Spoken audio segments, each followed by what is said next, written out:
안녕하십니까. 수원교회에서 교제하는 이의정 형제입니다. 오늘 이제 내려오면서 이제 무더운 여름이 한풀 꺾였구나 하는 그런 어떤 생각을 하게 됐습니다. 실제로 열대야 때문에 고생들 많이 하셨고 정말 이번 학예 수양회는 특별히 너무나 더웠던 이제 수양회였던 것으로 기억하는데요. 그런데 이제 밤으로는 제법 이제 선선한 바람이 불어오는 것 같습니다. 시간이 참 빨리 지나가는 것 같습니다. 그렇죠? 이제 학예 수양회가 언제 시작할까 하고 기다려왔던 것이 엊그제 같은데 이제 벌써 6차 학예 수양회가 마무리가 되어가고 있고 7차 한 차수가 남아 있습니다. 혹시 아직 수양회 때 내가 누구를 전도해야 되겠다 생각했는데 전도를 하지 못한 분이 계시다면 마지막 한 차수가 남아 있는데요. 그 마지막 한 차수는 정말로 황금 연유를 끼고 있는 이제 그런 차수가 아닌가 이렇게 생각이 됩니다. 그래서 한번 힘써 보시면 또 좋은 결과를 하나님께서 주시지 않을까 이런 생각도 해봤습니다. 잠깐 같이 기도드리겠습니다.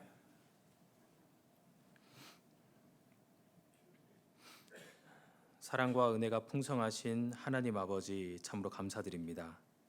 지옥 갈 수밖에 없는 저희를 예수님의 귀한 보혈로 구원해 주시고 주님 몸된 교회 안에 저희를 인도해 주시며 또 저희들과 늘 함께하여 주시고 주님의 역사를 나타내 주시는 것 너무나 감사드립니다. 주님 역사가 나타나는 이 교회 가운데에서 저희가 주님의 쓰임을 받으며 주님을 경험하며 세상 사람들에게 복음을 전할 수 있는 기회를 계속해서 공급받음을 너무나 감사드립니다. 이 시간 갈릴리 수양관에서 하나님의 복음의 말씀이 전해지고 있습니다. 많은 영혼들 참석하는 가운데 하나님의 말씀을 듣고 온전히 구원함 얻을 수 있도록 주님 도와주시고 모든 사람들을 이끌어 주시옵소서. 말씀을 전하시는 목사님 입술과 또 상담에 임하시는 모든 전도인들의 입술을 주님께서 친히 주장하여 주시고 전도를 위해 수고하시는 모든 손길 위에 주님께서 함께하여 주시고 도와주시옵소서. 오늘 이 시간 함께 하나님 말씀을 듣기 위하여 이 자리에 나오신 모든 형제 자매님들 주님께서 일일이 살펴주시고 그 마음 가운데 하나님께서 예비하신 가장 귀한 것들로 채워주시기를 간구합니다. 부득이하게 교제에 나오지 못한 형제 자매님들 어디에 있든지 그 마음과 생각을 지켜주시고 혹 병중에 계신 형제 자매님들이 있다면 주님께서 속히 육신을 회복시켜 주시기를 간구합니다. 오늘 모임을 시작하는 시간부터 마치는 시간까지 주 성령님께 모든 것을 의지하오며 저희를 사랑하시는 예수님 이름으로 기도드렸습니다. 아멘. 같이 성경 이사야서 찾겠습니다. 이사야서 9장입니다.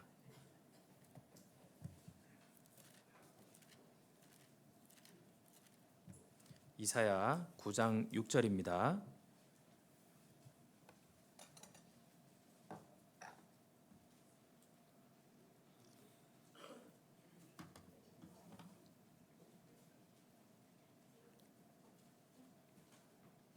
이사야 9장 6절 다 찾으셨어요? 네, 한 절만 같이 읽겠습니다. 이는 한 아기가 우리에게 낳고 한 아들을 우리에게 주신 바 되었는데 그 어깨에는 정사를 메었고 그 이름은 기묘자라 모사라 전능하신 하나님이라 영존하시는 아버지라 평강의 왕이라 할 것임이라. 오늘은 이사야 9장 6절을 본문 말씀으로 해서 하나님 말씀을 함께 찾아보도록 하겠습니다.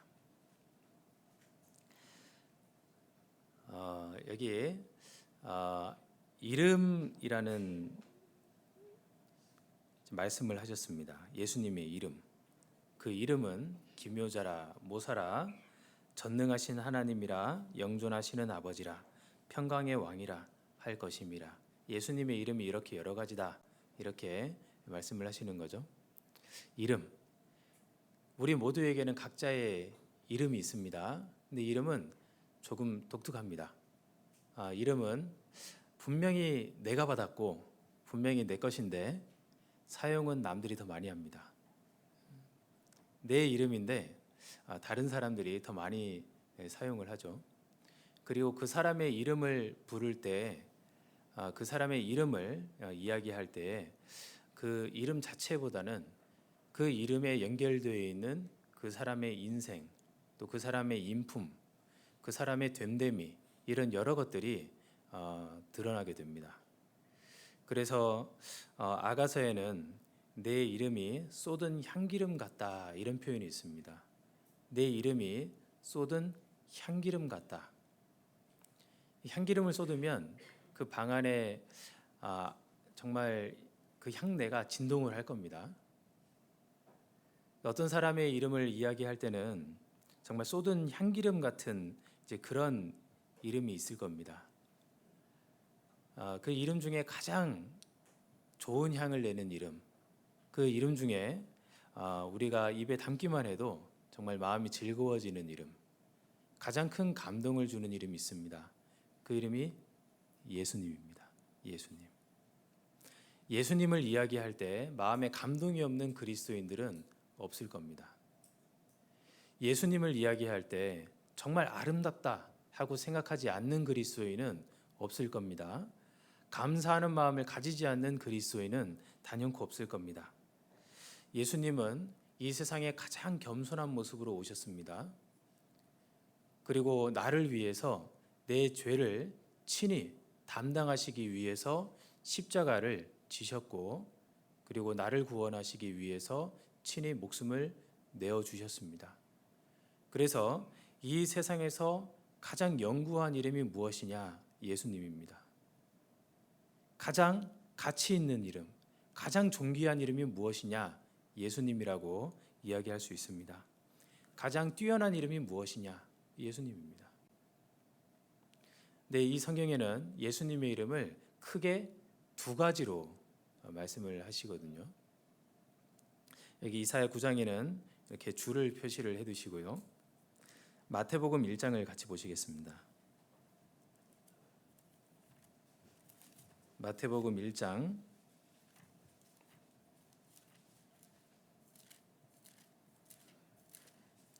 21절입니다.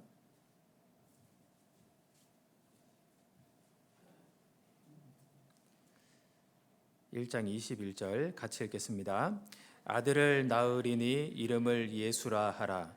이는 그가 자기 백성을 저희 죄에서 구원할 자이심이라 하니라. 그리고 23절입니다. 같이 읽겠습니다. 보라, 처녀가 잉태하여 아들을 낳을 것이요 그 이름은 임마누엘이라 하리라 하셨으니 이를 번역한즉 하나님이 우리와 함께 계시다 함이라. 자, 여기 예수님의 두 가지 이름이 기록이 되어 있습니다. 21절에는 아들을 낳으리니 이름을 예수라 하라. 예수. 그리고 23절에는 그 이름은 임마누엘이라 하리라. 임마누엘. 두 가지 예수님의 이름입니다. 그 두 이름의 뜻은 각각이 다르죠.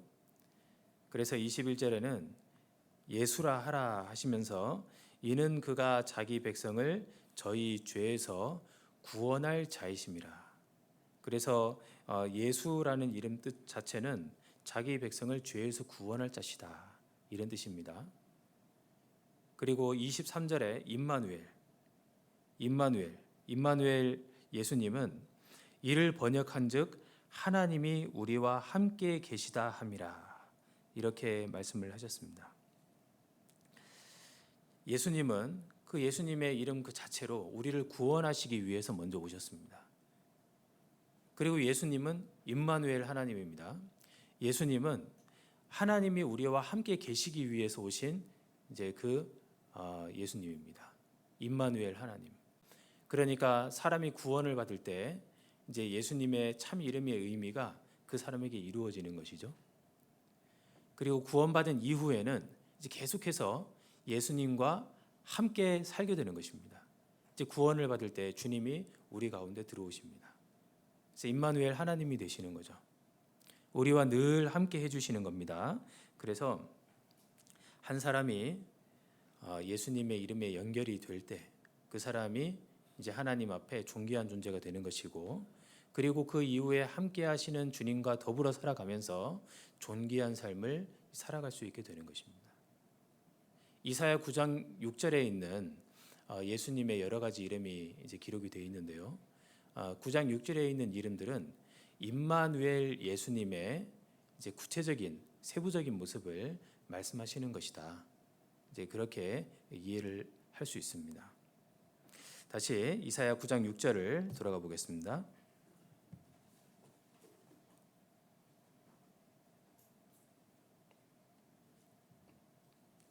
9장 6절 제가 읽겠습니다. 이는 한 아기가 우리에게 낳고 한 아들을 우리에게 주신 바 되었는데 그 어깨에는 정사를 메었고 그 이름은 기묘자라 모사라 전능하신 하나님이라 영존하시는 아버지라 평강의 왕이라 할 것임이라. 이제 임마누엘 예수님 안에 기묘자, 모사, 전능하신 하나님, 영존하시는 아버지, 평강의 왕, 그 모든 이름이 다 들어가 있는 것입니다. 이제 예수님은 무한하신 하나님이십니다. 그죠? 예수님은 우리 유한한 우리 사람과는 다르게 무한하신 하나님이십니다. 그렇기 때문에 한 단어로 예수님을 다 표현을 못하는 것입니다. 예수님의 여러 측면의 이름들은 예수님의 여러 측면을 이해할 수 있도록 이제 그 역할들을 우리에게 보여주시는 것이다. 이제 그렇게 이해할 수가 있고요. 우리가 그 예수님의 이름에 연결이 될 때 우리 안에 주님이 계시기 때문에 우리 인생이 참 가치 있는 인생이 되는 것이고 존귀한 인생이 되는 것입니다. 그래서 오늘은 이사야 9장 6절에 있는 이제 예수님의 여러 표현을 두고 우리가 예수님을 더 깊이 있게 이해를 하고 또 우리 삶에도 적용을 받는 이제 그런 시간들을 가지려고 합니다. 먼저 9장 6절 앞부분을 보시면요. 이런 말씀이 있습니다. 이는 한 아기가 우리에게 낳고 한 아들을 우리에게 주신 바 되었는데 이렇게 말씀을 하셨거든요. 여기서 한 아기가 우리에게 낳다. 이 낳다는 말은 육신으로 태어나셨다는 말입니다. 한 아기가 우리에게 낳다. 이것은 예수님이 이 땅에 실제적으로 태어나신 분이시다 하는 것을 말하는 것입니다. 성육신이시다. 그것을 이야기하는 거죠. 그리고 그 다음으로 한 아들을 우리에게 주신 바 되었다. 한 아들, 그러니까 하나님의 아들, 독생자 예수님. 예수님은 하나님의 아들이시다. 기름 부음 받으신 분이시다. 그러니까 예수님은 하나님의 아들, 그러니까 신적인 존재시다. 이런 말을 하는 것입니다. 예수님은 완벽한 사람이시면서 완전한 사람이셨잖아요. 그리고 완전한 하나님이시다. 이것을 가장 먼저 말씀을 하시는 겁니다. 예수님이 실제로 육체로 오신 것이 무엇이 그렇게 중요하냐? 굉장히 중요합니다. 그리고 예수님이 하나님의 아들이심이 뭐가 그렇게 중요하냐? 굉장히 중요합니다. 그 두 가지를 한꺼번에 알고 믿는 것이 이 구원과 직접적으로 연결이 되어 있다고 하나님 말씀하시거든요. 여기 계신 분 중에 예수님이 무슨 하나님이야, 그냥 훌륭한 선생님이지 이렇게 생각하는 분 계십니까? 그런 분 안 계실 겁니다. 만일 그렇다면 예수님의 죽음은 우리하고 연결될 수가 없습니다. 그죠? 하나님의 아들이시기 때문에 우리 모든 죄를 담당하실 수가 있는 거잖아요.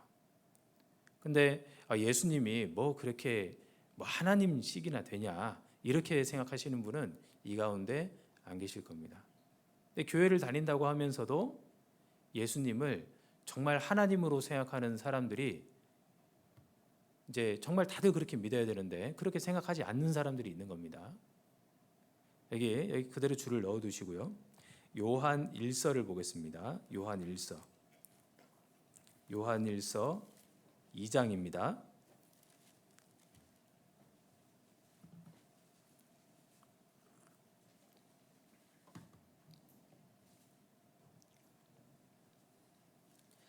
요한일서 2장 22절 23절 22절 23절 같이 읽겠습니다. 거짓말하는 자가 누구뇨? 예수께서 그리스도이심을 부인하는 자가 아니뇨? 아버지와 아들을 부인하는 그가 적그리스도니 아들을 부인하는 자에게는 또한 아버지가 없으되 아들을 시인하는 자에게는 아버지도 있느니라. 아들을 부인하는 자에게는 또한 아버지가 없다. 이렇게 말씀하십니다. 아들을 부인하는 자, 예수님이 하나님의 아들이심을 부인하는 자는 그에게는 하나님 아버지도 없다. 이렇게 말씀하십니다. 예수님이 하나님의 아들이라는 것을 확실하게 알아야 됩니다. 예수님이 누구십니까? 내 죄를 구원해 주신 분이시잖아요. 예수님이 또 누구십니까? 하나님의 아들입니다. 나의 하나님이십니다. 이것을 알아야 됩니다. 우리가 인생을 살아가면서 반드시 알아야 될 것이 있습니다. 그리고 몰라도 될 것이 있어요. 우리가 신앙생활을 하고 이 땅에서 살아가는데요. 미국과 우리나라가 상호 관세를 몇 %로 매겼느냐, 그거 알아야 됩니까? 몰라도 됩니까? 예, 알면 좋은데 몰라도 됩니다. 예, 알면 좋은 것인데 몰라도 돼요. 반드시 알아야 되는 것이 있고 몰라도 되는 것이 있습니다. 어떤 사람이 물에 빠져서 허우적거리고 있습니다. 그럼 그 사람에게 필요한 것은요, 건진받는 것이 제일 중요한 것이거든요. 그죠? 근데 그 사람이 무슨 메이커의 수영복을 입었냐, 그거 알아야 됩니까? 몰라도 됩니까? 예, 그런 건 몰라도 돼요. 예. 정말 중요한 건 저 사람이 지금 빠져서 허우적거리는 사람이냐, 아니면 헤엄을 칠 수 있는 사람이냐, 그런 것이 중요한 것이죠. 필수적으로 알아야 될 것이 있습니다. 그리스도인들이 이 신앙생활을 하는데요, 이제 건강하게 사는 것 중요합니다. 그죠? 그리고 가정의 화목을 이루는 것 중요합니다. 근데 그것이 필수적인 것은 아닐 수도 있습니다. 그렇잖아요. 바울 사도는 사단의 가시를 몸에 받았습니다. 안질환이 있었습니다. 몸이 약했습니다. 그런데도 불구하고 하나님께서 주신 그 자신의 길을 온전히 갈 수 있었습니다. 하나님 앞에 정말 큰 일을 이룰 수 있었습니다. 건강한 것, 그것은 필수적인 것이 아니라 부수적인 것이 될 수 있습니다. 사업에 성공하는 것이요, 그것은 부수적인 것이 될 수 있어요. 잘 먹고 잘 사는 것, 어떻게 하면 내가 잘 먹고 잘 사냐, 그건요 중요할 수는 있지만 부수적인 것에 속하는 것입니다. 하나님 앞에서는 그렇습니다. 반드시 알아야 되는 것이 무엇이냐? 반드시 알아야 되는 것은 예수님이 하나님의 아들이라는 것이죠. 예수님이 하나님의 아들이라는 것을 부인하는 자마다 아버지도 없다. 굉장히 무서운 말씀 아닙니까? 그래서 예수님은 하나님의 아들이십니다. 그것을 우리가 알아야 되는 것이죠. 꼭 알아야 되는 겁니다. 이것은요, 몰라도 되는 게 아니에요. 그래서 우리 형제 자매님들 오늘 마치고 나가실 때요, 이제 잊어버려도 되는 것들이 있지만 말씀 중에서도 결코 잊어버리시면 안 되는 것이 있습니다. 예수님은 하나님의 아들이시구나. 그래서 나가시면서도 잊어버리시면 안 됩니다. 그래서 이 목사가 수원에서 와가지고 무슨 말씀을 전했지 다 잊어버리셔도 되는데요, 예수님이 하나님의 아들이시지, 그 말씀 전했다고 이제 그것은 잊어버리시지 말길 바랍니다. 그리고 또 한 절 더 찾아보겠습니다. 요한일서 4장입니다. 요한일서 4장 2절입니다. 4장 2절 같이 읽겠습니다. 하나님의 영은 이것으로 알지니 곧 예수 그리스도께서 육체로 오신 것을 시인하는 영마다 하나님께 속한 것이요. 여기서 예수 그리스도께서 육체로 오신 것을 시인하는 영마다 하나님께 속한 것이요. 그럼 예수 그리스도께서 육체로 오신 것을 시인하지 않는 영은 어디 속한 겁니까? 사단 마귀에게 속한 겁니다. 예수님이 실제로 육신을 입고 이 땅에 태어나신 것을 시인하는 것, 그것을 아는 것은 너무 중요한 겁니다. 아니, 구원받았으면 됐지 그런 것까지 알아야 되냐고. 아니, 구원받은 사람들은요, 그걸 아니까 구원을 받은 거예요. 그걸 알아야 되는 겁니다. 예수님이 어떻게 우리를 구원해 주셨습니까? 우리를 위해서 십자가에서 대신 피 흘려 죽으셨기 때문에 우리를 구원하실 수 있었던 겁니다. 근데 예수님이 육체로 오신 것은 아니야, 이렇게 생각하면 어떻게 돼요? 죽으실 수가 없는 거예요. 육체가 없는데 어떻게 죽습니까? 그죠? 육체로 이 땅에 나셨기 때문에, 목숨을 얻고 태어나셨기 때문에 목숨을 버리실 수도 있는 것이죠. 이제 구원 의심을 하는 분들이 이제 왜 구원 의심을 하냐면요, 내가 믿는 거야, 아는 거야? 내가 정말로 믿는 거야? 하면서 자꾸 자기가 믿는 건지 아는 건지, 그런데 왜 나는 죄를 짓는지, 왜 죄에 대해서 이길 수 없는지, 그런 어떤 여러 가지 자기 모습을 보면서 구원 의심을 합니다. 근데 구원 의심에서 벗어나려면 어떻게 해야지 벗어납니까? 죄를 이기면 됩니까? 아니면 자기 마음에 확증을 가지면 됩니까? 어떻게 하면 벗어날 수 있습니까? 예수님이 나를 위해서 해주신 그 일을 바라볼 때 벗어날 수 있는 거예요. 예수님이 나를 위해서 죽으셨구나. 예수님이 나를 위해서 피를 흘리셔서 하나님 앞에 내가 받아야 될 형벌을 대신 다 받으셨구나. 예수님이 다 이루었다 하셨구나. 그 예수님을 바라볼 때 의심에서 벗어날 수가 있습니다. 설교의 황태자라고 불리는 찰스 스펄전, 정말 위대한 설교자입니다. 찰스 스펄전은 위대한 설교자가 되는 과정 가운데 자기 죄 때문에 고민을 많이 했습니다.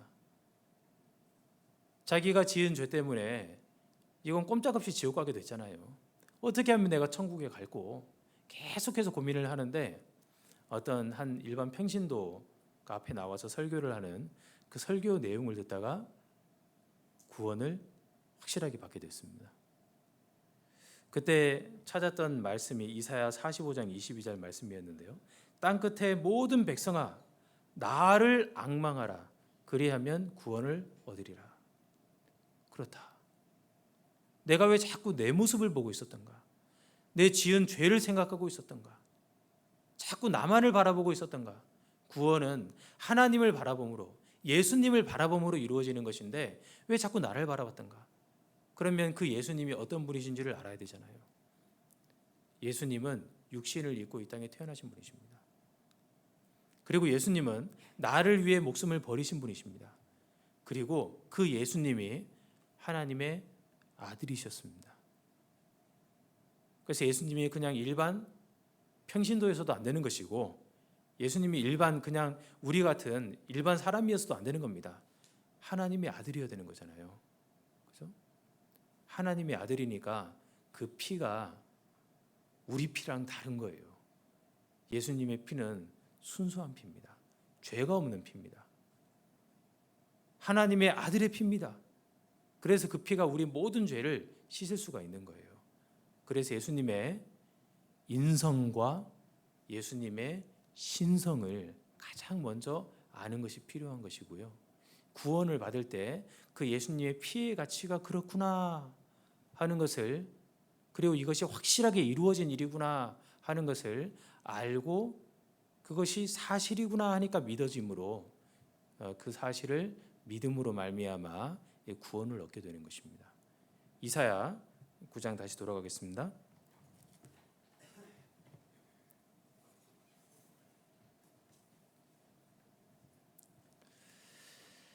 자, 이사야 9장 6절에 이는 한 아기가 우리에게 낳고 한 아들을 우리에게 주신 바 되었는데, 그래서 이 앞에 있는 이 내용이요, 필수적으로 알아야 되는 내용이죠.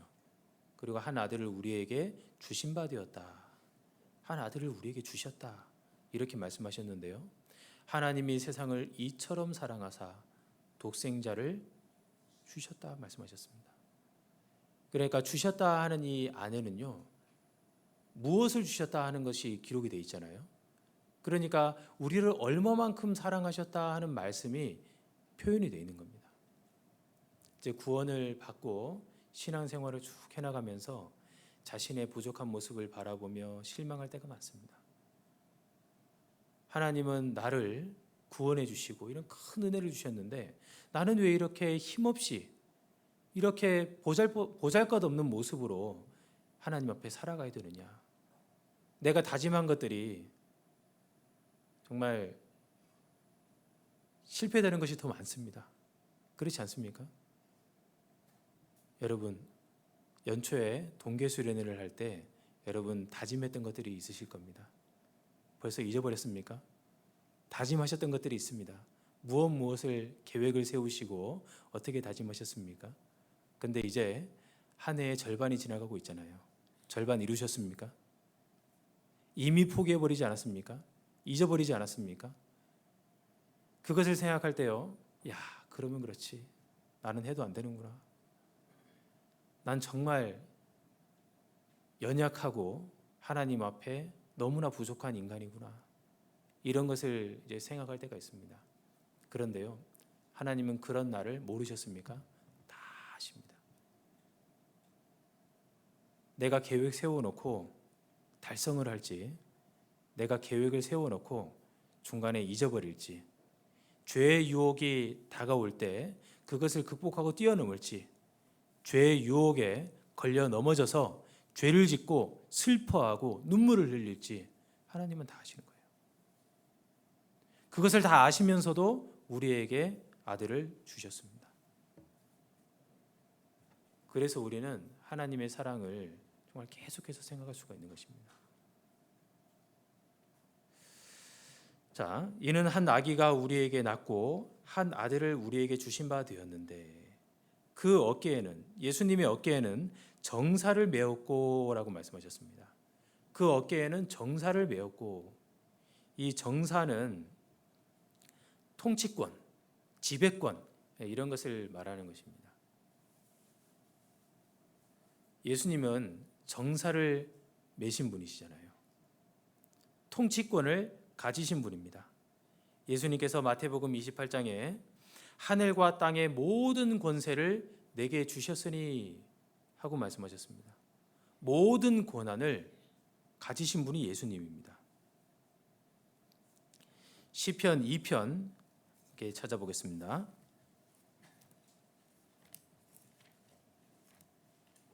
시편 2편 9절입니다.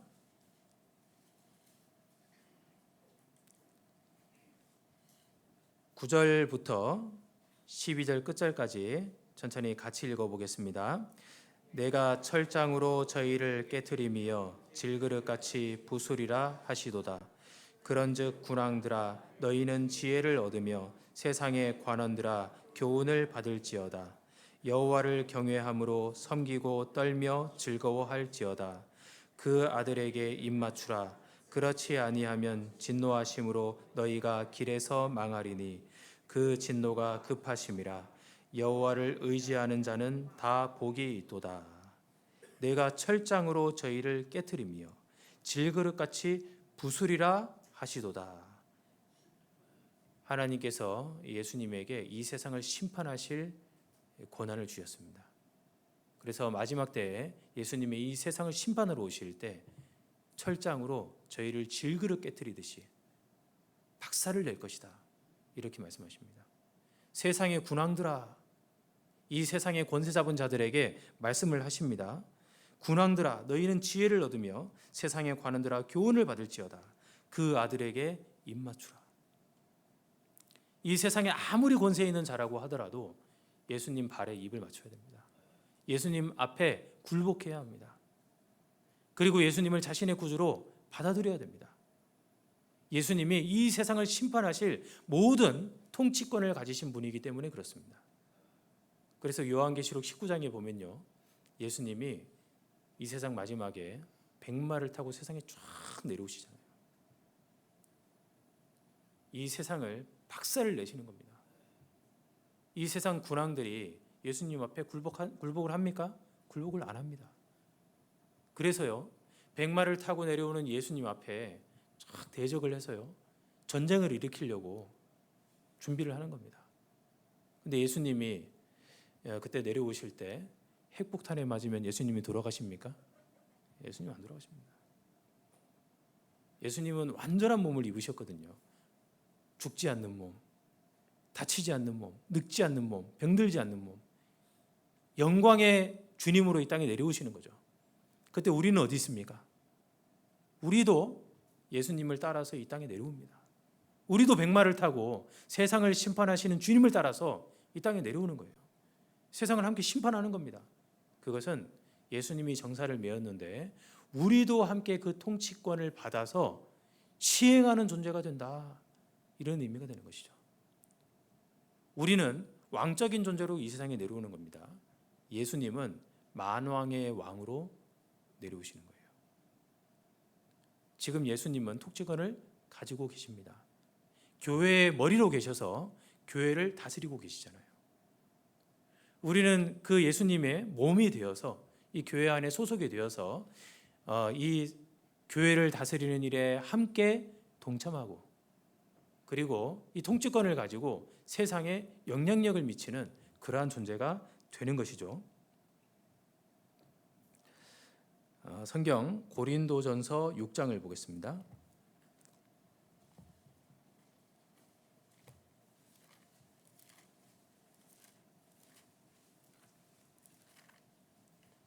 고린도전서 6장 2절입니다.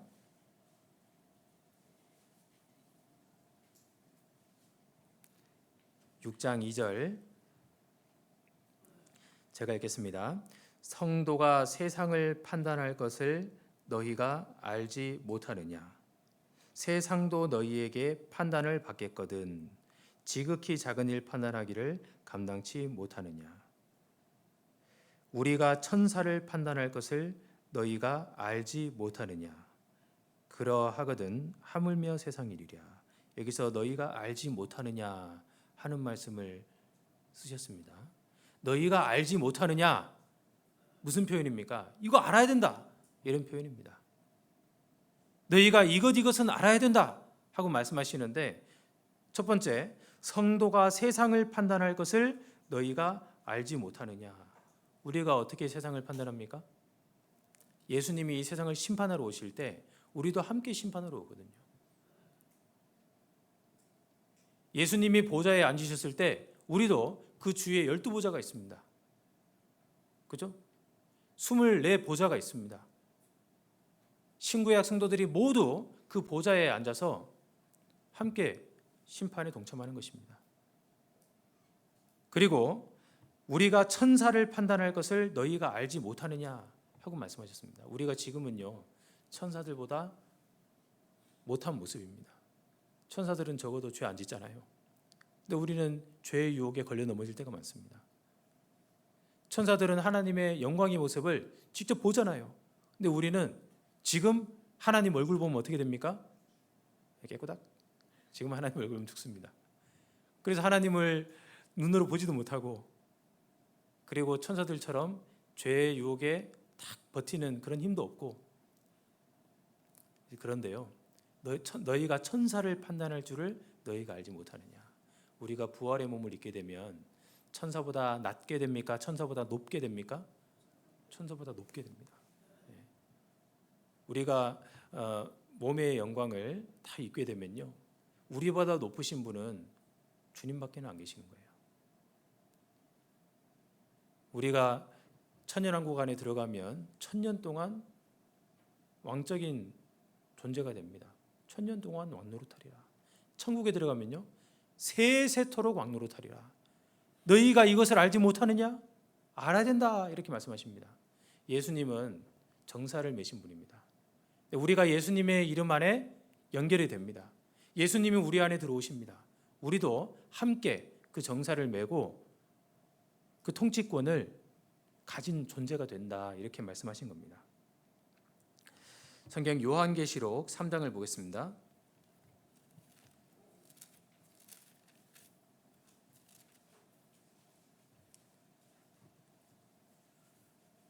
요한계시록 3장 7절입니다.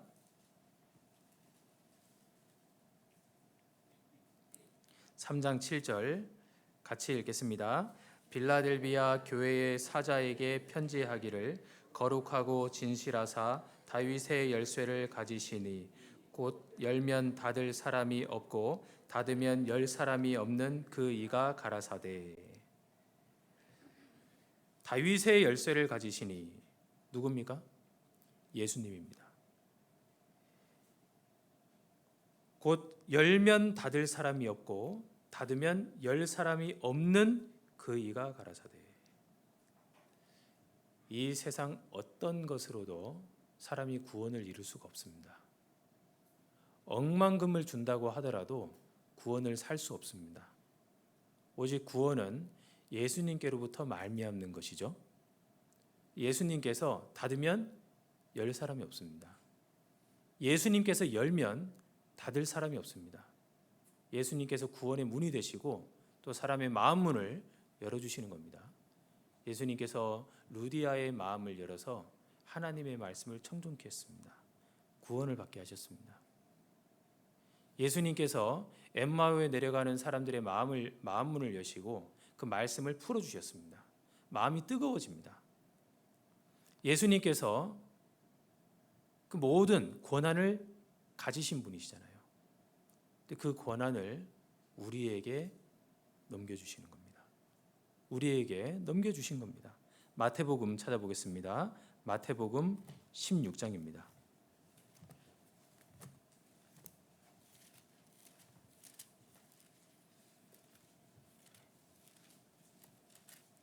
마태복음 16장 19절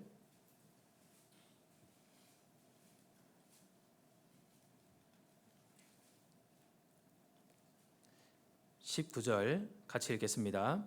내가 천국 열쇠를 내게 주리니 내가 땅에서 무엇이든지 매면 하늘에서도 매일 것이요 내가 땅에서 무엇이든지 풀면 하늘에서도 풀리리라 하시고. 천국 열쇠를 내게 주리니, 천국 열쇠를 준다. 열쇠를 준다는 것은 모든 권한을 주는 것과 같습니다. 이 집 열쇠를 너에게 주겠다. 무슨 뜻이에요? 이 집 너한테 줄게. 그런 뜻과 마찬가지입니다. 이 차키 너 가져라. 무슨 뜻입니까? 이 차 너 가져라. 그 뜻이 되는 거예요. 이 천국 열쇠를 내게 주겠다. 이 천국을 너에게 맡기겠다. 이렇게 말씀하시는 것과 같습니다. 그래서 땅에서 매면 하늘에서도 매일 것이요 땅에서 풀면 하늘에서도 풀리리라. 천국 열쇠를 내게 주리니, 이 말씀을 가지고요 어떤 사람들은 이 베드로가 천국 열쇠 받았다. 그래서 베드로가 교황이다. 이렇게 이야기하는 사람들이 있습니다. 그런 사람들이 굉장히 많죠. 그죠? 근데 보셔요. 여기 18장 보시죠. 마태복음 18장 18절. 18장 18절 같이 읽겠습니다. 진실로 너희에게 이르노니 무엇이든지 너희가 땅에서 매면 하늘에서도 매일 것이요 무엇이든지 땅에서 풀면 하늘에서도 풀리리라. 이것을 요한복음 20장에서는 이렇게 표현을 하셨습니다. 너희가 네 죄든지 사하면 사하여질 것이요 네 죄든지 그대로 두면 그대로 있으리라. 너희라고 표현했습니다. 첫 번째 너희. 그러니까 베드로만 받은 것이 아니고요 당시에 구원받은 모든 사람들에게 하신 말씀이에요. 그리고 이 시대에 구원받은 우리 모두에게 주님께서 해주신 말씀입니다. 너희가 네 죄든지 사하면 하늘에서도 사해질 것이다. 네 죄든지 그대로 두면 하늘에서도 그대로 있을 것이다 말씀하셨는데요. 우리가 네 죄를 사하면 하늘에서 사해진다 하시는데 그게 무슨 뜻입니까? 우리가 전도해서 그 사람 구원받으면 그 뜻입니다.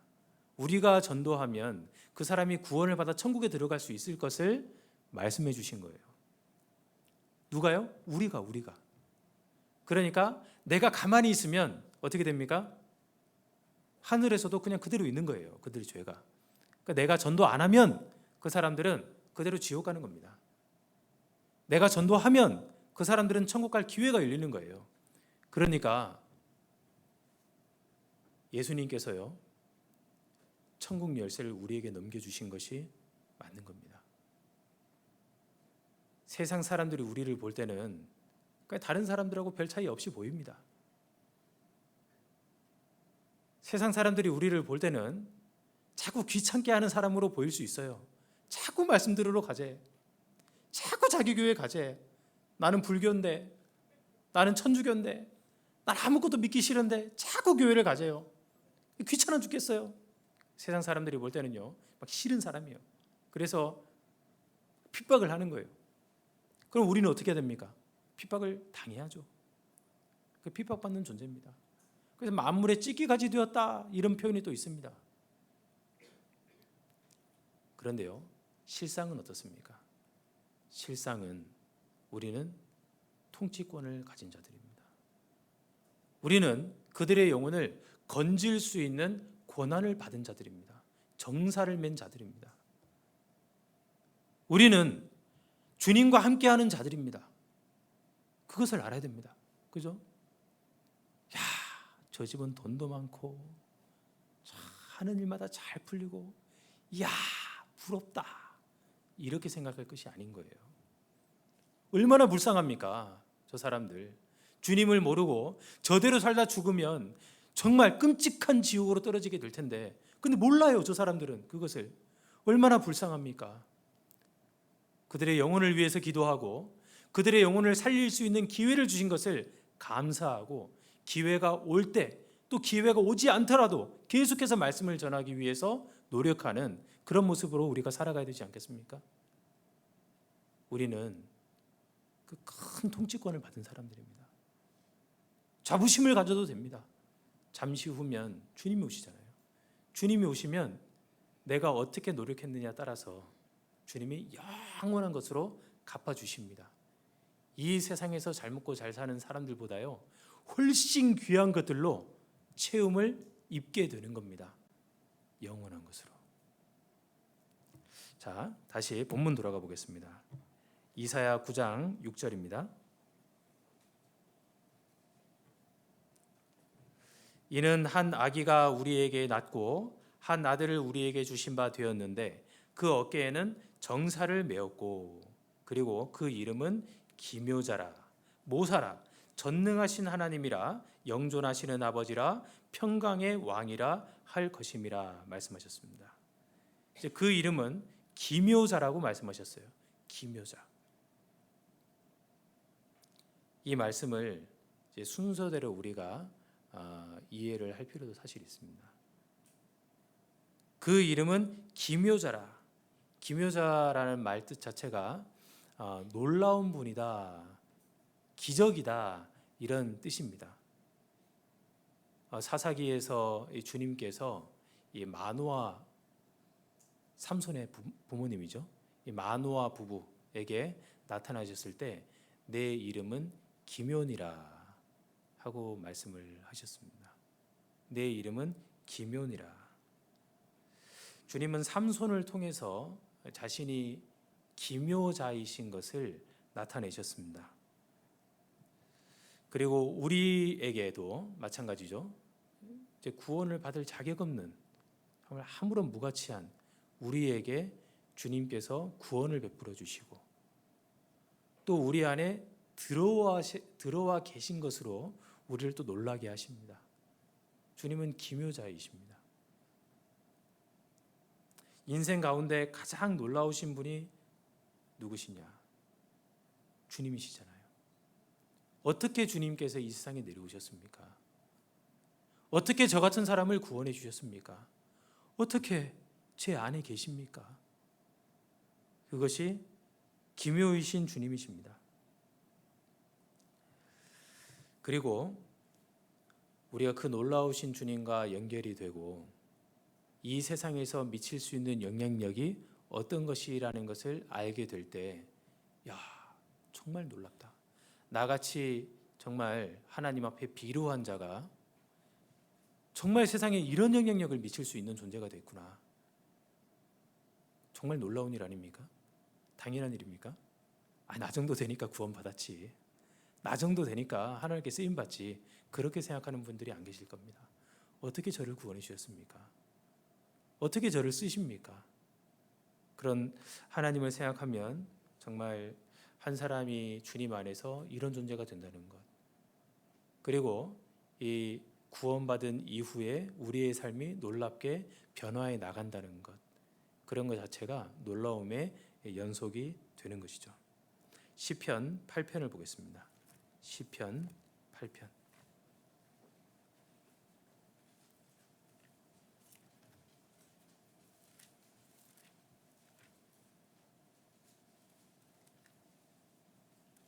시편 8편 4절입니다. 같이 읽겠습니다. 사람이 무엇이관대 주께서 저를 생각하시며 인자가 무엇이관대 주께서 저를 권고하시나이까. 사람이 무엇이관대 주께서 저를 생각하시며 인자가 무엇이관대 주께서 저를 권고하시나이까.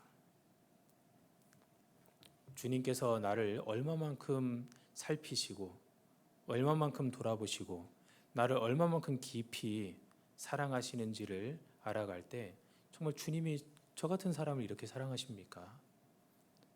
이런 것들을 이제 느끼게 됩니다. 이 시편 기자의 이런 고백이요, 정말 우리 마음에도 있는 그런 고백이잖아요. 그래서 주님께서는 구원받은 사람들에게 굉장히 놀라우신 분이 됩니다. 구원받은 사람들은 주님이 참으로 기묘자가 맞다, 이렇게 생각을 하게 됩니다. 근데 세상 사람들에게는 어떨까요?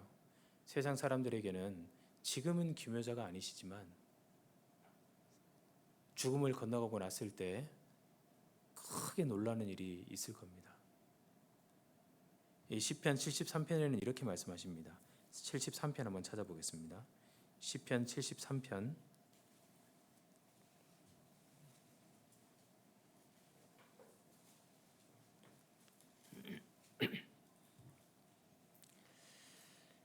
73편 17절입니다. 17절부터 19절까지 제가 읽겠습니다. 하나님의 성소에 들어갈 때에야 저희 결국을 내가 깨달았나이다. 주께서 참으로 저희를 미끄러운 곳에 두시며 파멸에 던지시니 저희가 어찌 그리 졸지에 황폐되었는가. 놀람으로 전멸하였나이다. 사람이 끝까지 하나님을 배척하다가 죽음을 건너가면 깜짝 놀라게 될 겁니다. 하나님이 진짜로 계셨구나. 예수님이 진짜로 심판하시는구나. 내가 이제 꼼짝없이 지옥에 떨어지게 됐구나. 얼마나 놀라겠습니까?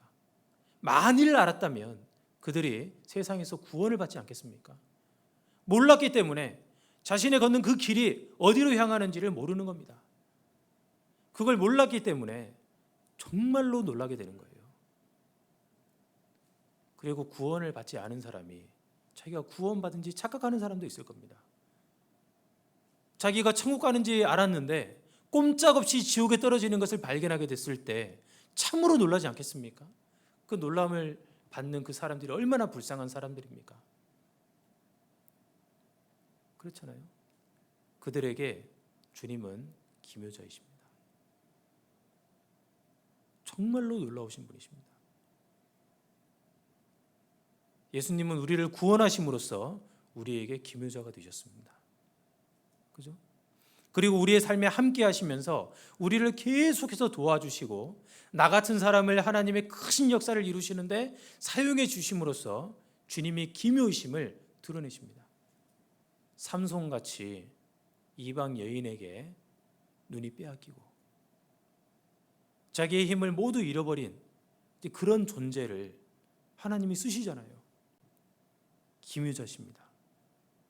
요나처럼 하나님 말씀을 순종하기를 거절하고 내빼는 사람을 억지로 붙들어 가지고 쓰시는 거 봐요. 하나님은 기묘자이십니다. 나같이 정말 볼품없는 사람 하나님이 쓰기를 원하십니다. 내가 순종하고 하나님 말씀에 가까이 나아오고 굴복해서 하나님 말씀을 행하게 될 때 하나님이 나를 쓰십니다. 나를 통해서 하나님께서 계획하신 하나님의 역사를 나타내십니다. 하나님은 기묘자이십니다. 나를 통해 못하실 일이 없으셔요. 놀라운 일을 이루실 것입니다. 자, 그리고 다시 본문 돌아가 보겠습니다.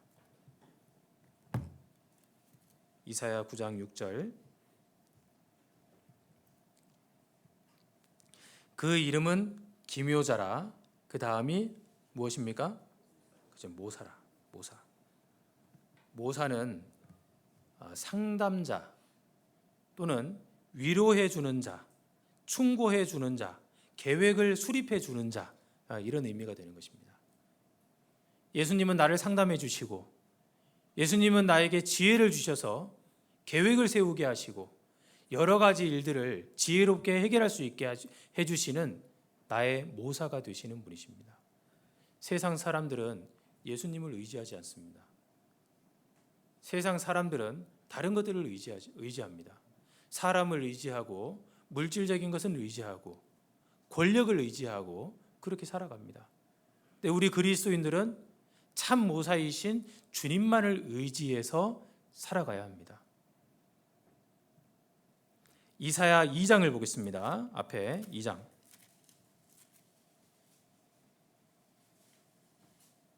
2장 22절입니다.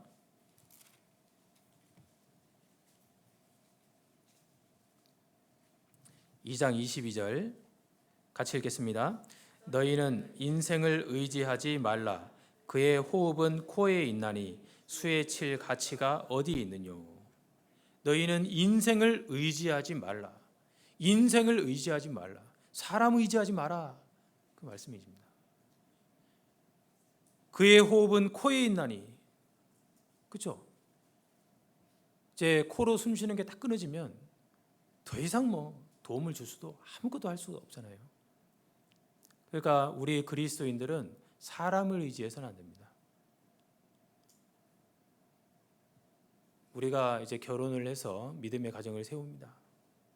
그래서 남편과 아내가 서로 의지해 가면서 서로 간에 정말 동역을 해서 믿음의 가정을 세우고 또 주님의 일을 하는데 함께 협력을 합니다. 그런데 우리가 하나님보다 남편을 더 의지하면 안 되잖아요.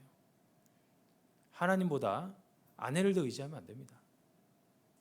우리 주님께서 나를 도와주시고 우리 주님께서 나에게 주님의 뜻을 가르쳐 주시는 것이 있습니다. 우선은 주님입니다. 그죠? 그 주님의 뜻을 우리가 어떻게 행할 것인가, 이런 쪽으로 동역하는 것이 맞습니다. 주님보다 더 의지하는 것이 있어서는 안 되는 거예요. 주님보다 더 사랑하는 것이 있어서는 안 되는 것입니다. 이 세상에 있는 모든 것들은 다 순간적으로 존재하고 끝날에 다 없어질 것들이잖아요. 우리 주님만이 이 세상에서 나를 인도해 주시고 내가 죽음을 건너갈 때에도 나를 인도해 주시는 분이십니다. 영원히 나와 함께 하시고 나를 도와주시는 분이 우리 주님이십니다. 아무것도 의지하지 말고 오직 나의 참 모사이신 주님만을 의지하라, 이렇게 말씀하십니다. 하나님께서는 우리 가운데 성령님을 보내주셨습니다. 하나님의 뜻을 이해할 수 있도록, 하나님의 뜻을 통달할 수 있도록 주님께서 도와주시는 것입니다. 그래서 우리가 교회 가운데 있으면서 교제함으로써 또 말씀을 배움으로써 기도함으로써 주님의 뜻을 점점 알아갈 수 있도록 주님께서 도와주시는 겁니다. 시편 73편 같이 찾아보겠습니다.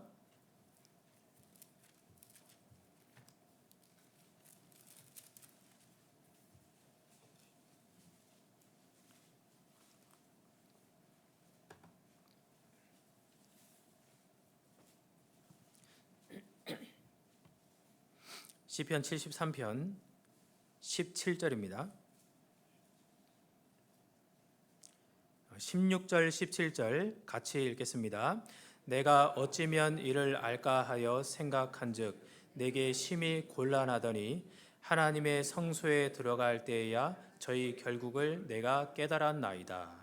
내가 어찌면 이를 알까, 심히 곤란하더니 하나님의 성소에 들어갈 때에야 내가 깨달았나이다.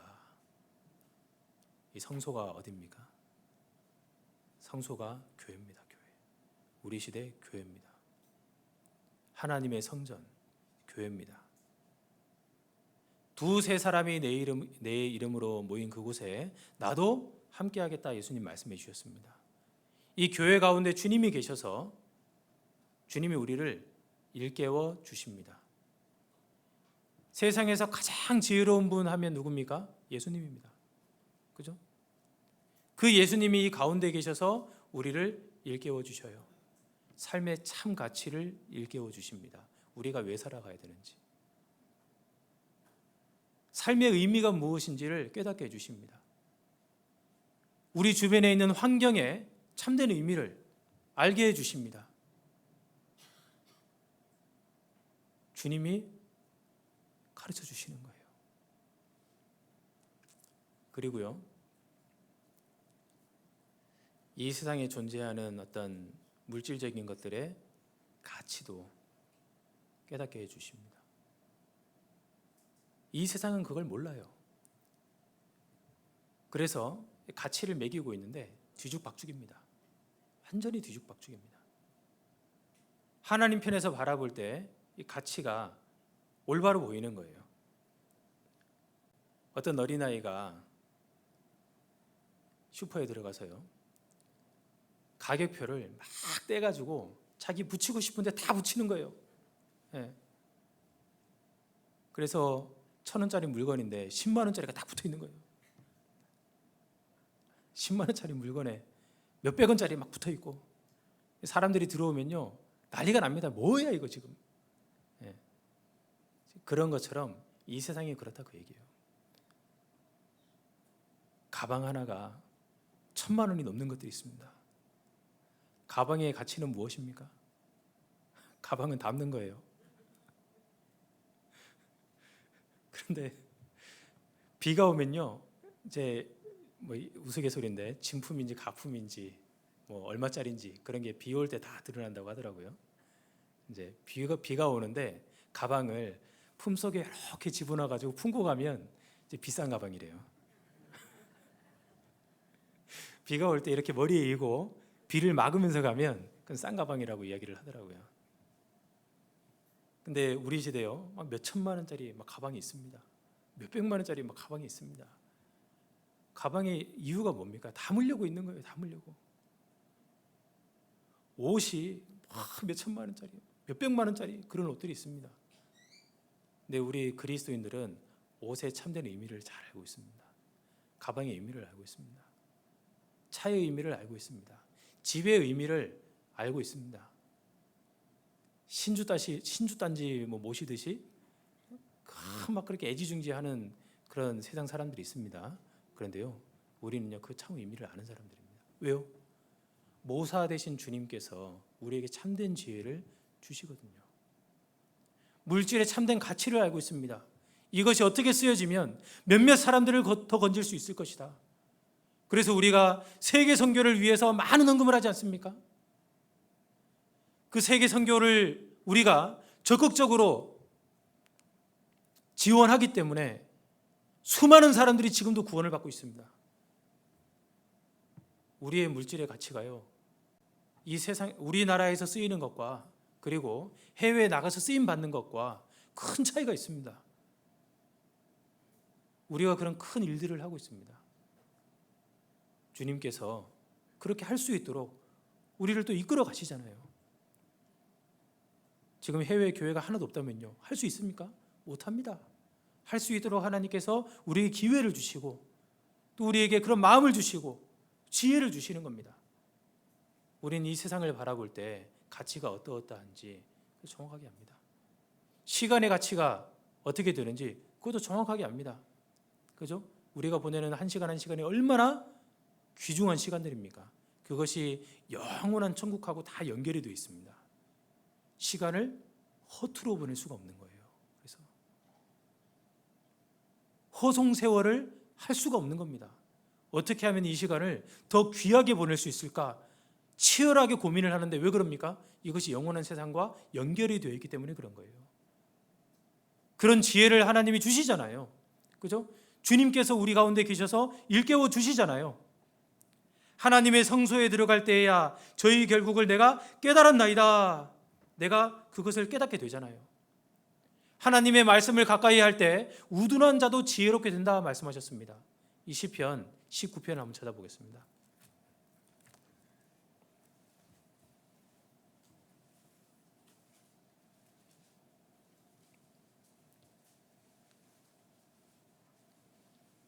시편 19편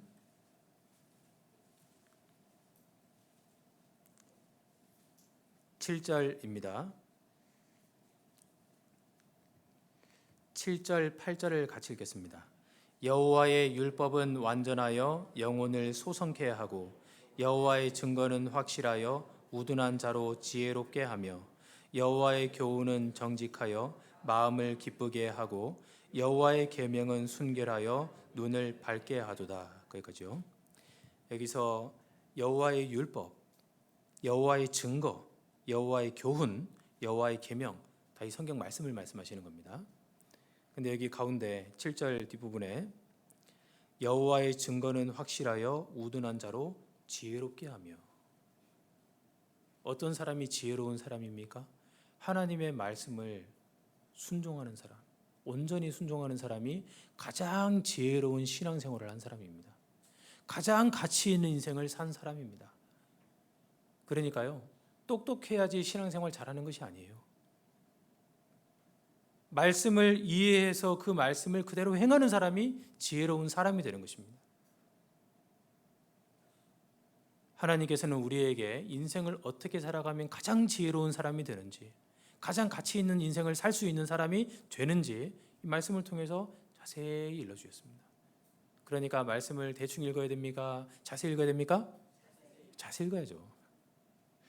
말씀을 매일매일 읽어야 됩니까? 가끔씩 생각날 때 읽어야 됩니까? 매일매일 읽어야죠. 그죠? 그 사람이 복 있는 사람이고 그 사람이 지혜로운 사람이 되는 겁니다.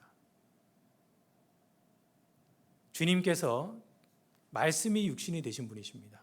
그렇잖아요. 그 주님께서 이 말씀을 우리에게 주셨습니다. 그런 말씀을 가까이 하고 말씀을 잘 읽어야 되는 거예요. 그렇게 하면 가장 지혜로운 주님처럼 우리가 이 세상을 살아갈 수 있게 됩니다.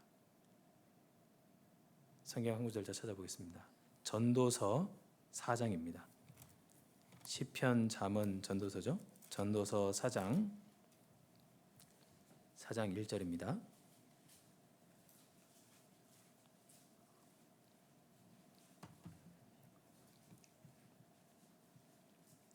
사장 1절 같이 읽겠습니다. 내가 돌이켜 해 아래서 행하는 모든 학대를 보았도다. 오호라, 학대받는 자가 눈물을 흘리되 저희에게 위로자가 없도다. 저희를 학대하는 자의 손에는 권세가 있으나 저희에게는 위로자가 없도다. 이 세상을 살아가는 사람들, 저희를 학대하는 자가 있으나 저희에게 위로자가 없도다. 위로자가 없습니다. 근데 우리에게는 모사이신 주님이 계십니다.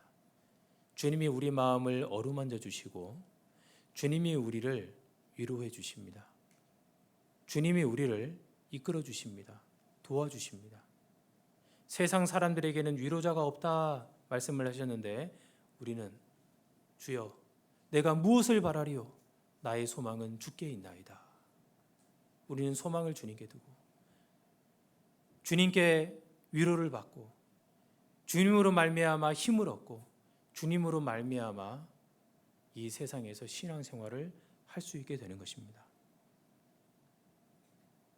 남편도 내 마음을 다는 모르죠. 아내도 내 마음을 다는 모릅니다. 주님은요? 주님은 내 마음을 다 아셔요. 아시고 가만히 계십니까? 아닙니다.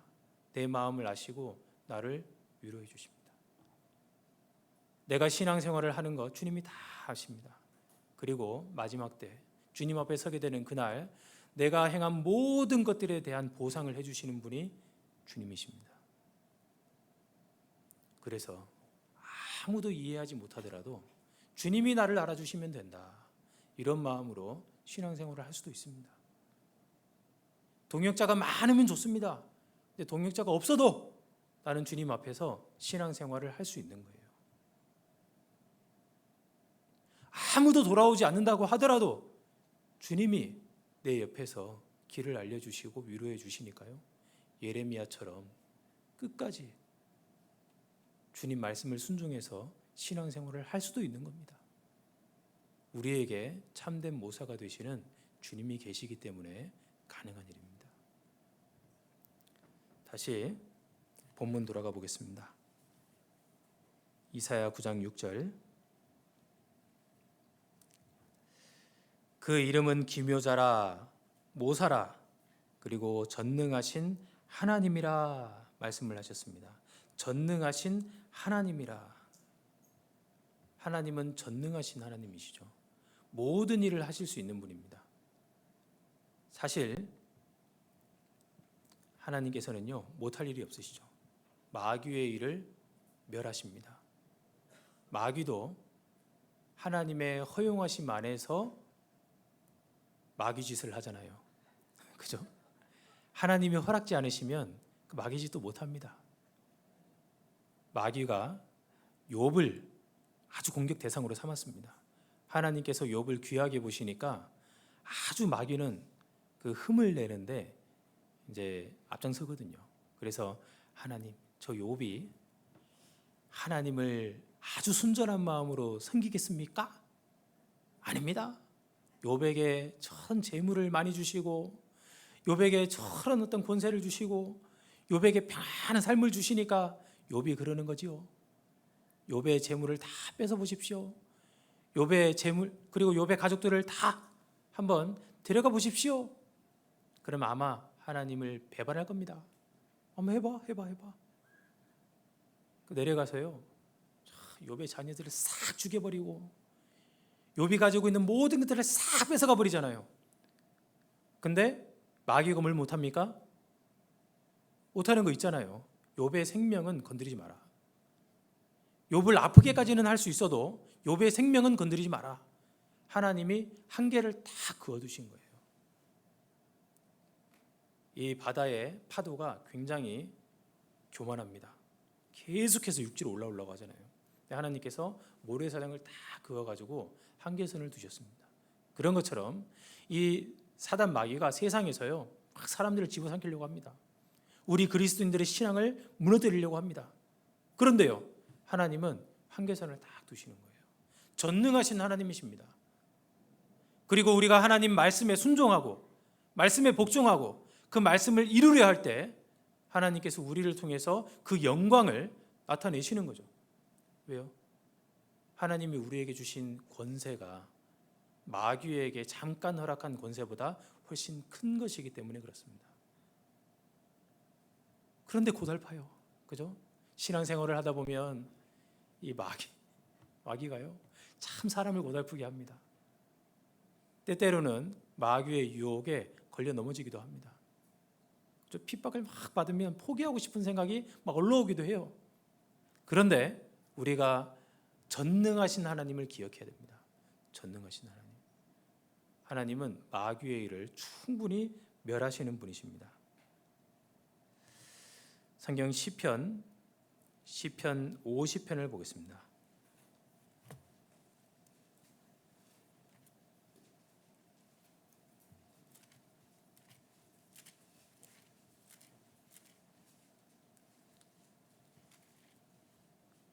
시편 50편 15절입니다. 15절 같이 읽겠습니다. 환난 날에 나를 부르라. 내가 너를 건지리니 내가 나를 영화롭게 하리로다. 이 환난 날에 나를 부르라. 내가 너를 건지리니 내가 나를 영화롭게 하리로다. 아니 전능하신 하나님이면 환난을 겪지 않게 하시면 되시지. 근데 왜 환난 날에 나를 부르라? 왜 환난을 허락해 주십니까? 그 이유는 우리를 건져 주시기 위해서입니다. 환난을 주시고 우리를 건져 주시는 하나님이셔요. 안 주시면 되지 왜 주시고 건지시냐 이렇게 생각하는데요. 우리가 환난을 당하고 그리고 건짐을 받고 환난을 당하고 부르짖고 건짐을 받고 하는 가운데 하나님과의 관계가 더욱 깊어져 가는 거예요. 환난이 없다면 그만큼 관계가 깊어져 갈 수가 없습니다. 우리에게 고난이 없다면 우리가 하나님을 그만큼 찾지 않습니다. 그래서 우리에게 고난을 주시고 우리를 연단시키시고 또 우리를 가까이 하시고 우리가 주님을 부르게 되고 그리고 주님께서 우리를 건져주시는 거예요. 그 관계 가운데 주님께서 점점 우리를 통해서 영광스러움을 드러내시는 겁니다. 그래서 내가 너를 건지리니 내가 나를 영화롭게 하리로다 말씀을 하셨죠. 우리가 환난 날에 주님을 부르짖으면요, 그것이 주님을 영화롭게 하는 것이 된다. 왜요? 주님이 우리를 건지시니까. 주님의 영광을 나타내시는 겁니다. 주님의 능력을 보여주시는 거예요. 그래서 우리에게 고난을 허락하시는 겁니다. 시편 136편도 보겠습니다.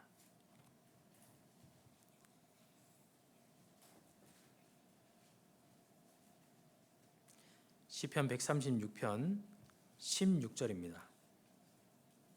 136편 16절 같이 읽겠습니다. 그 백성을 인도하여 광야로 통과케 하신 이에게 감사하라. 그 인자하심이 영원함이로다. 그 백성을 인도하여 유대인들을 이 애굽에서부터 건져내셨습니다. 그죠? 그리고 홍해 바다를 가르시고 지나가게 하셨습니다. 애굽에서 건지신 것을 구원, 그리고 홍해 바다를 건너게 하신 것을 이 침례로 우리가 이해를 하고 있는데, 그렇다면 광야 40년 생활은 무엇입니까? 신앙생활입니다. 신앙생활. 그런데 여기 말씀에 그 백성을 인도하여 광야로 통과케 하신 이에게 감사하라. 신앙생활을 하는 가운데 신앙생활을 광야로 표현을 하셨습니다. 그죠? 광야. 광야는 물이 없는 곳입니다. 먹을 것이 없는 곳입니다. 왜 광야로 통과케 하시냐? 이 광야는 고생하는 곳이거든요. 하나님께서 우리를 광야로 통과케 하십니다. 근데 감사하라 그랬습니다. 왜요? 그 가운데 하나님이 도와주시고 하나님이 일을 해결해 주시고 앞서 싸워 주시고 하나님의 능력을 나타내 주심으로써 이스라엘 백성들이 광야 가운데 먹을 것이 없는데 먹잖아요. 하나님이 내려주시는 만나, 그것을 먹습니다. 그죠? 그리고 하나님이 물을 터뜨리셔가지고 물을 마시게 하십니다. 그런 것처럼 우리 신앙생활이 광야 생활이에요. 힘듭니다. 이렇게 해서 끝까지 갈 수 있을까 하는 생각이 들 정도로 정말 힘들게 신앙생활 하시는 분들은요, 신앙생활 제대로 하시는 겁니다. 주님이 그 가운데 지금까지 도와주셨는데 앞으로는 여기까지다, 이제 안 도와준다 하실까요? 아니죠. 앞으로도 도와주십니다. 끝까지 우리와 함께 하시는 거예요. 그리고 주님은 도와주실 수 있는 능력 있는 전능하신 하나님이십니다. 이사야 9장 6절 보겠습니다. 이사야 9장 6절. 그 이름은 기묘자라 모사라 전능하신 하나님이라 영존하시는 아버지라 말씀하셨습니다. 영존하시는 아버지라. 주님은 영원히 존재하시는 우리의 아버지가 되시는 거예요. 그래서 지금까지 인도하셨고 죽을 때까지 인도하시고 영원히 함께 하시며 인도해 주시는 분이 주님이십니다. 영존하시는 아버지라 말씀을 하셨잖아요. 그죠? 고린도후서 6장에 너희에게 아버지가 되고 너희는 내게 자녀가 되리라 이렇게 말씀하셨습니다. 우리의 아버지가 되시는 분이십니다. 그래서 아버지로서의 주님께서 우리에게 영원한 생명을 주셨습니다. 우리를 자녀 삼아 주신 것이죠. 그리고 아버지로서 주님은 우리를 가르쳐 주시고 우리에게 신의 성품을 주신 거예요. 성령께서 우리 안에 들어오셔서 하나님의 성품에 도달하기까지 우리를 이끌어 주십니다. 그리고 우리를 낳아주셨을 뿐만 아니라 우리를 길러주시고 계속해서 양육해 주시는 영존하시는 아버지가 되신다, 이렇게 말씀하시는 거죠. 그래서 구원을 받은 사람들은요, 영존하시는 아버지를 통해서 계속해서 자라나가게 되는 것입니다. 아이가 태어났는데 성장이 없어요. 그것은 뭔가 이상한 거죠. 큰 병에 걸렸거나 태어났는데 성장이 없다, 그러면 태어나자마자 죽은 겁니다. 그런데 구원받은 사람들은요, 계속해서 성장이 있을 수밖에 없습니다. 왜냐하면 전능하신 하나님이 우리 아버지가 되시고 영원히 우리를 양육해 주시기 때문에 그런 겁니다. 디모데후서 2장을 보겠습니다. 디모데후서 2장.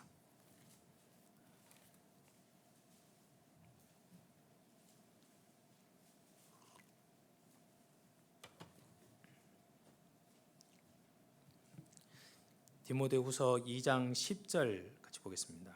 2장 10절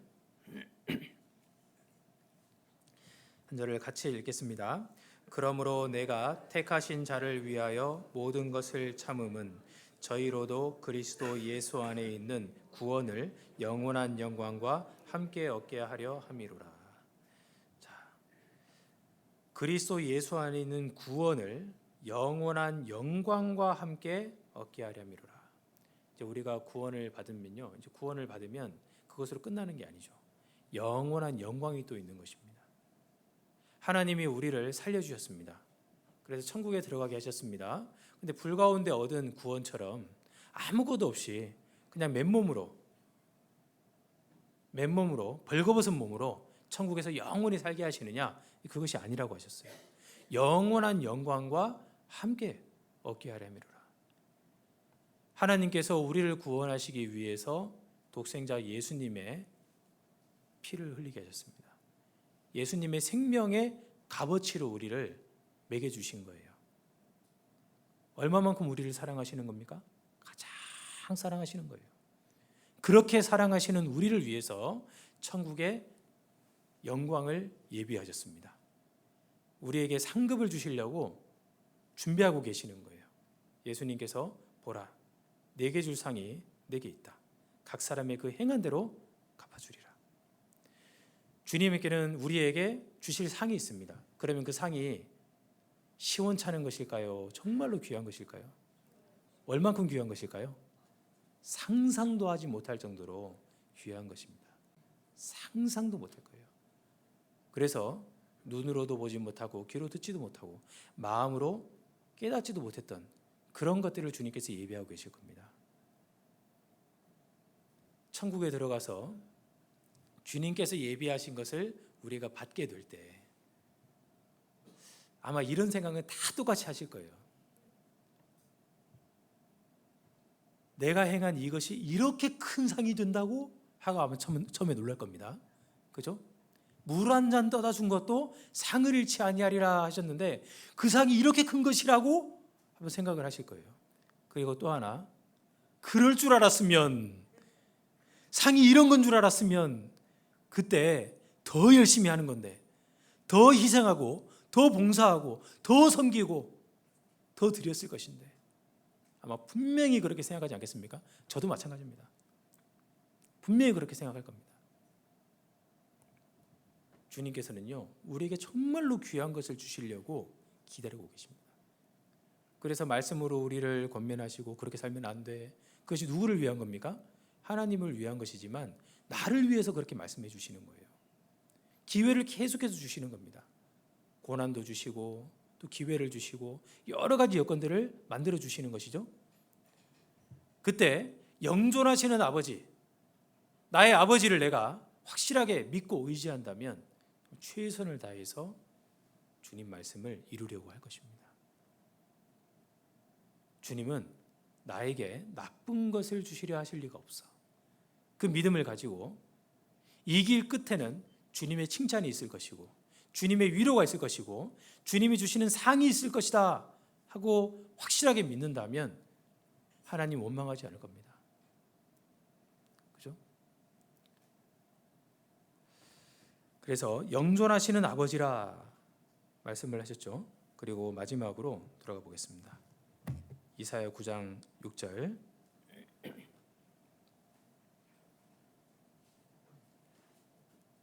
마지막으로 평강의 왕이라 할 것임이라 말씀을 하셨습니다. 평강의 왕이라. 하나님은 평강을 원하십니다.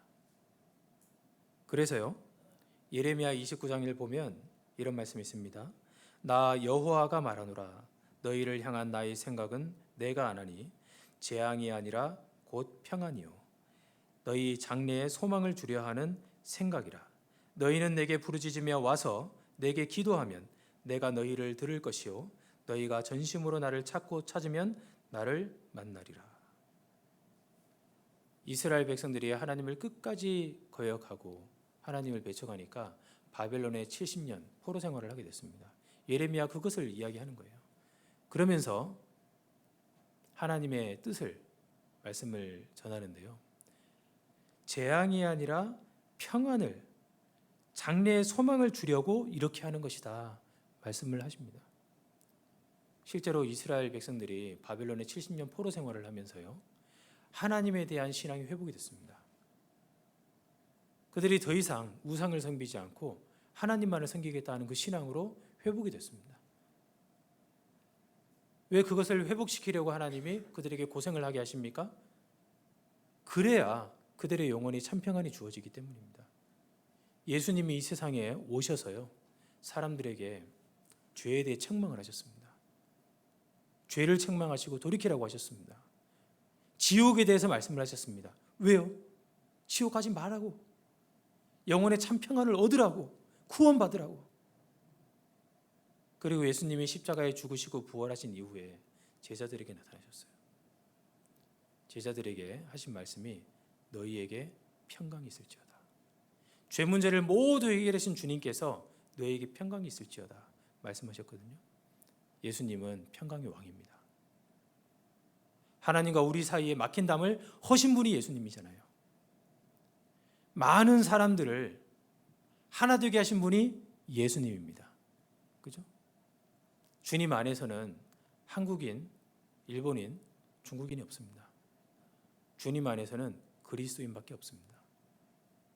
주님 안에서는 모든 원수된 것들이 다 허물어지고 하나가 되는 겁니다. 주님이 머리가 되시고, 그리고 우리가 그의 몸으로서 함께 동역하고 함께 서로를 섬기면서 그렇게 신앙생활을 해나가는 것입니다. 그 교회 가운데서는요, 이제 평강의 왕이신 주님께서 활동을 하고 계십니다. 그 가운데서 평강의 왕이신 주님을 내가 참으로 따르고 믿고 있다면 내가 미워하는 형제님, 자매님 있으면 됩니까? 안 됩니까? 안 되죠. 안 됩니다. 혹 미워하는 마음이 올라온다고 하더라도 그 마음을 부인하고 그 형제님을, 그 자매님을 더 가까이 하려 하고 그분들을 더 도우려 하고 그분들을 위해서 더 기도하고 섬기려 한다면 주님께서 그 가운데 내 마음에 더 큰 평강을 주시는 겁니다. 교회는 하나입니다. 교회는 하나예요. 주님의 뜻을 우선적으로 생각을 하고 그 뜻을 올바로 이루기 위해서, 올바로 행하기 위해서 모두가 동역하는 것입니다. 그래서 이 주님의 이름을 우리가 참으로 이해를 하고 또 내가 주님을 모신 자로서, 내 안에 주님이 계신다, 그것을 믿는 자로서 내가 주님과 같이 살아가려고 노력을 할 때 주님께서 그 사람의 인생을 참으로 가치 있게 보실 겁니다. 그 사람의 인생을 참으로 귀하게 보실 겁니다. 자, 성경 말라기 3장을 보겠습니다. 구약 성경 끝에 말라기 3장 16절입니다.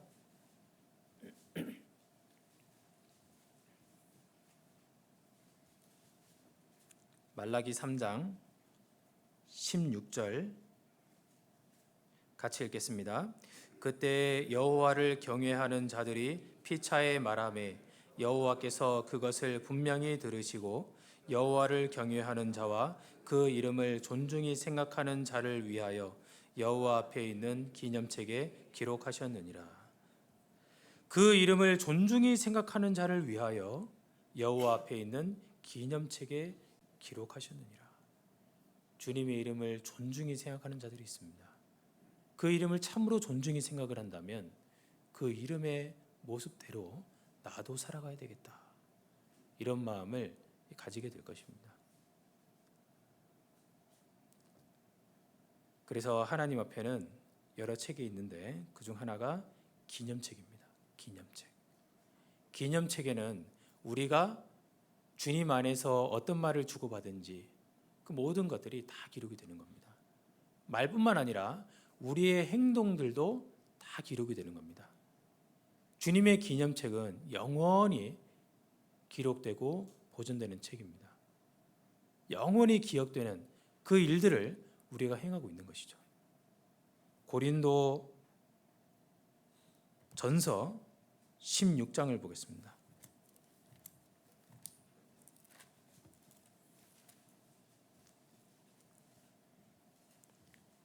고린도 전서 16장 15절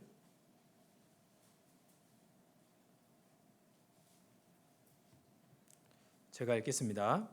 형제들아, 스데바나의 집은 곧 아가야의 첫 열매요 또 성도 섬기기로 작정한 줄을 너희가 아는지라. 그리고 17절 내가 스데바나와 브드나도와 아가이고에 온 것을 기뻐하노니 저희가 너희의 부족한 것을 보충하였음이니라. 여기에 몇몇 성도들의 이름이 기록이 되어 있습니다. 스데바나. 성도 섬기기로 작정한 자. 스데바나의 집, 그 집 전체가 같은 마음을 품었던 것 같습니다. 성도 섬기기로 작정한 집이다. 그 이름이 성도 섬기기로 작정한 것과 연결이 쫙 돼 있잖아요. 정말로 아름다운 이름입니다. 그리고 브드나도 아가이고 너희 마음을 시원케 하는 자다. 이렇게 기록을 해주셨습니다. 하나님께서 이들의 이름을 이 성경에다가 기록을 해주셨습니다. 그런 것처럼 우리가 어떤 인생을 사는지 여호와의 기념책에 기록을 해주시는 겁니다. 영원히 기억이 되는 겁니다. 여러분 각자의 이름이 다른 형제 자매님들 입에서 나오게 될 때 여러분들 각자의 이름은 어떤 의미를 가진 이름이 되기를 원하십니까? 정말로 이 교회를 시원케 하는 자다. 정말로 바쳐진 분이다. 이 교회를 세우는데 모든 것을 다해서 모든 힘을 다해서 수고하는 분이시다. 이런 이름과 그런 어떤 의미가 연결이 된다면 얼마나 가치 있는 이름이 되시겠습니까? 성경에 보면 아주 고약한 이름도 있잖아요. 그죠? 가룟 유다. 그죠? 배신자의 아이콘입니다. 생각만 해도 기분이 안 좋습니다. 그죠? 그런데 스데바나 하면요 얼마나 정말 향기로운 어떤 이름입니까? 그죠? 이 가운데도 그런 분이 계실 수 있습니다. 자기 가정을 개방해서 정말 상시 형제 자매님들을 초대하고 그리고 자기에게 있는 것으로서 대접하기를 힘쓰는 분이 계시냐? 이 가운데도 그런 분이 계실 겁니다. 많은 형제 자매님들의 수고로 말미암아 이 교회당이 지어졌습니다. 얼마나 많은 희생이 있었겠습니까? 말을 안 해서 그렇지 않겠습니까? 주님께서는 다 아십니다. 그리고 형제 자매님들도 아실 수 있거든요. 이 교회 가운데 내 이름이 어떻게 기억됐으면 좋겠다. 주님 앞에 내 이름이 어떻게 기억이 됐으면 좋겠다. 그렇게 우리가 신앙생활하는 것이 좋겠습니다. 주님의 이름이 우리에게 정말 귀한 이름이 되듯이 내 이름이 또한 주님 앞에 그렇게 된다면 얼마나 가치 있는 인생이 되겠습니까? 네, 오늘은요 이사야 9장 6절을 통해서 주님의 이름에 대해서 생각을 해봤는데요. 그만큼 우리의 이름도 그와 같이 기억이 되면 좋겠다. 또 이제 그런 생각도 잠깐 해봤습니다. 기도하고 마치겠습니다. 하나님 아버지 참으로 감사합니다. 정말 아무것도 아닌 저희들을 주님께서 참으로 귀하게 여겨주시고 저희를 자녀 삼으셔서 영원토록 저희를 양육하여 주시고 인도하여 주시는 은혜 너무나 감사드립니다. 오늘 예수님께서 어떤 이름을 가지셨는지 성경에 기록된 주님의 이름을 생각하며 또 저희 각자의 이름이 주님 앞에 어떻게 기억되어야 할지를 또 생각을 해보았습니다. 주님, 저희들 삶을 주장하여 주시고 일깨워 주셔서 더욱더 지혜롭게 이 세상을 살게 하시고 주님의 마음을 시원케 하는 자로서 살아갈 수 있도록 도와주시옵소서.